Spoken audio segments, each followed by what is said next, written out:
সালাম, শুভেচ্ছা ও স্বাগতম। আমি মিল্টন। আজ আপনাকে নিয়ে যাচ্ছি ইতিহাসের এই দিনে পৃথিবীর কোথায় কি ঘটেছিল, এই দিনের তাৎপর্য ও বিশেষত্ব এবং এই দিনের ঐতিহাসিক ঘটনা ও রটনা যা পৃথিবীকে বদলে দিয়েছে তা জানতে।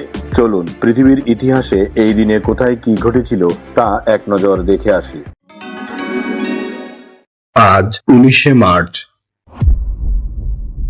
প্রথমেই পৃথিবীর ইতিহাসে এই দিনের আলোচিত, সমালোচিত এবং বিখ্যাত সব ঐতিহাসিক ঘটনা ও রটনা জেনে নেই। 1944 সালের 19শে মার্চ দ্বিতীয় বিশ্বযুদ্ধের প্রেক্ষাপটে ভারতীয় স্বাধীনতা আন্দোলনের ইতিহাসে এক অবিস্মরণীয় দিন। এই দিন নেতাজি সুভাষচন্দ্র বসুর নেতৃত্বে আজাদ হিন্দ ফৌজ উত্তর পূর্ব ভারতের মণিপুর রাজ্যে ভারতীয় জাতীয় পতাকা উত্তোলন করে। ব্রিটিশ উপনিবেশিক শাসনের ভিত কাঁপিয়ে দিয়ে ভারতীয় মাটিতে প্রথম এই পতাকা উত্তোলন ছিল স্বাধীনতা সংগ্রামীদের অদম্য দেশপ্রেম এবং বিজয়ের স্বপ্নের প্রতীক।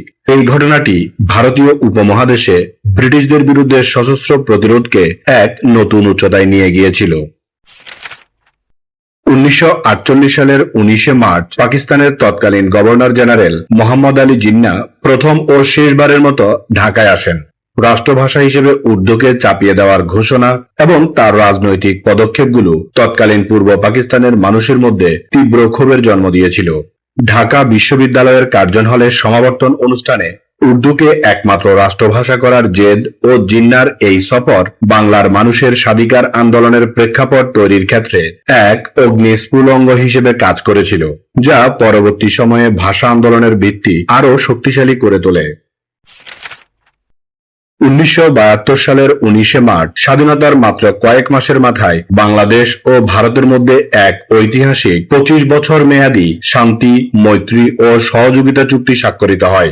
ঢাকা সফরকালে ভারতের তৎকালীন প্রধানমন্ত্রী ইন্দিরা গান্ধী এবং বাংলাদেশের প্রধানমন্ত্রী বঙ্গবন্ধু শেখ মুজিবুর রহমান এই চুক্তিতে স্বাক্ষর করেন। প্রতিবেশী দুই দেশের মধ্যে দীর্ঘস্থায়ী বন্ধুত্বপূর্ণ সম্পর্ক, পারস্পরিক শ্রদ্ধা এবং সার্বভৌমত্ব রক্ষার অঙ্গীকার নিয়ে স্বাক্ষরিত এই চুক্তিটি দক্ষিণ এশীয় ভূ রাজনীতিতে এক নতুন অধ্যায়ের সূচনা করেছিল। এবার জেনে নেই এই দিনে জন্ম নেওয়া কিছু কিংবদন্তি ও অসাধারণ মানুষের কথা। প্রখ্যাত বাঙালি কবি, সাংবাদিক ও নাট্যকার সিকান্দার আবু জাফর 1919 সালের 19শে মার্চ তৎকালীন খুলনার তেঁতুলিয়া গ্রামে জন্মগ্রহণ করেন। তিনি ছিলেন একাধারে তুখোড় সাংবাদিক এবং অসাম্প্রদায়িক চেতনার ধারক। তার লেখা জনতার সংগ্রাম চলবেই গানটি বাংলাদেশের মুক্তি সংগ্রামের সময় মুক্তিযোদ্ধাদের হৃদয়ে এক অদম্য অনুপ্রেরণা জাগিয়েছিল। দীর্ঘ সময় তিনি সমকাল পত্রিকার সম্পাদনা করে বাংলা সাহিত্যের আধুনিকতার জোয়ার এনেছিলেন। শোষিত ও বঞ্চিত মানুষের পক্ষে তার কলম ছিল আপোষহীন। নোবেল বিজয়ী মেক্সিকান রসায়নবিদ মারিও মলিনা 1943 সালের 19শে মার্চ মেক্সিকোতে জন্মগ্রহণ করেন। ওজোন স্তরের ক্ষয় এবং ক্লোরোফ্লোরো কার্বন গ্যাসের ক্ষতিকর প্রভাব নিয়ে তার করা গবেষণায় বিশ্ববাসীকে প্রথম সচেতন করেছিল যে আমাদের বায়ুমণ্ডল কতটা ঝুঁকির মুখে। এই গুরুত্বপূর্ণ আবিষ্কারের জন্য 1995 সালে তিনি রসায়নে নোবেল পুরস্কার অর্জন করেন। পরিবেশ রক্ষায় ও বৈশ্বিক জলবায়ু পরিবর্তন রোধে তার অবদান মানব সভ্যতাকে এক বড় বিপর্যয়ের হাত থেকে রক্ষা করতে সহায়তা করেছে। জার্মান বংশোদ্ভূত মার্কিন অভিনেতা, প্রযোজক ও সঙ্গীত শিল্পী ব্রুস উইলিস 1955 সালের 19শে মার্চ জার্মানির একটি সামরিক ঘাঁটিতে জন্মগ্রহণ করেন। 80 দশকে আর ডাই হার্ড সিরিজের মাধ্যমে তিনি বিশ্বজুড়ে অ্যাকশন হিরো হিসেবে খ্যাতি পান। দীর্ঘ ক্যারিয়ারে তিনি অগণিত দর্শকপ্রিয় চলচ্চিত্রে অভিনয় করেছেন এবং একজন প্রযোজক ও সঙ্গীত শিল্পী হিসেবেও নিজেকে প্রতিষ্ঠিত করেছেন। ভারতীয় মডেল ও অভিনেত্রী তনুশ্রী দত্ত 1984 সালের 19শে মার্চ জন্মগ্রহণ করেন। 2004 সালে ফেমিনা মিস ইন্ডিয়া খেতাব জয়ের মাধ্যমে তার ক্যারিয়ারের শুরু।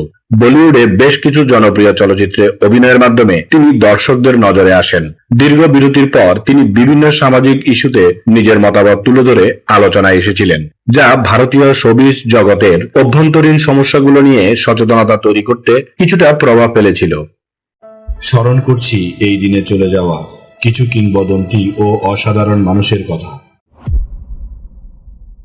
টারজান সিরিজের জনক এডগার রাইস বারোজ 1950 সালের 19শে মার্চ মৃত্যুবরণ করেন। তিনি ছিলেন বিশ্ববিখ্যাত কাল্পনিক চরিত্র টারজানের স্রষ্টা।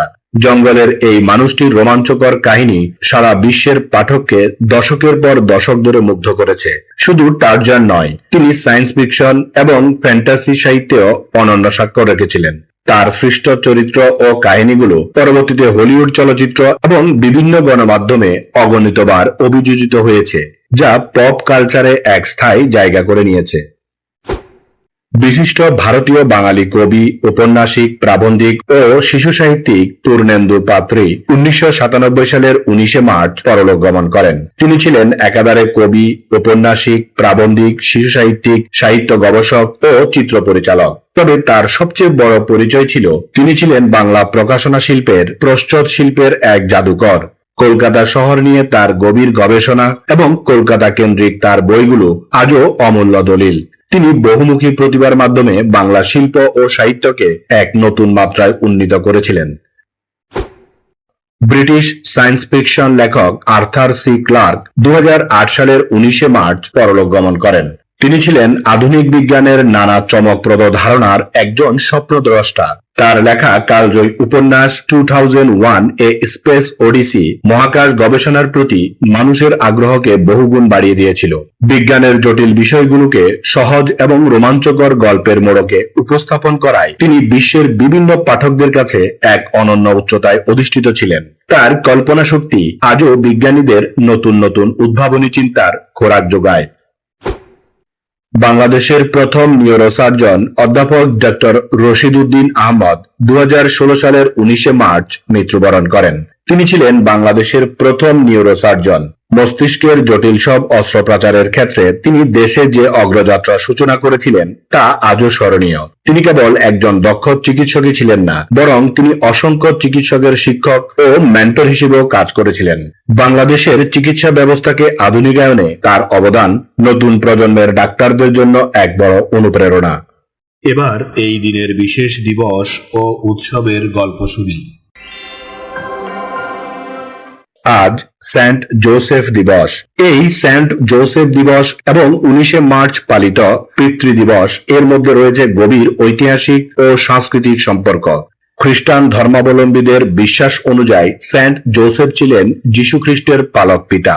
বাইবেলের বর্ণনা অনুযায়ী একজন আদর্শ অভিভাবক হিসেবে যিশুর সুরক্ষা ও লালন পালনে তার ত্যাগ ও ধৈর্য ছিল অতুলনীয়। মধ্যযুগ থেকেই ইউরোপের ক্যাথলিক প্রধান দেশগুলোতে, বিশেষ করে ইতালি, স্পেন ও পর্তুগালে 19 মার্চ দিনটিকে জোসেফের স্মরণে উৎসর্গ করা হয়।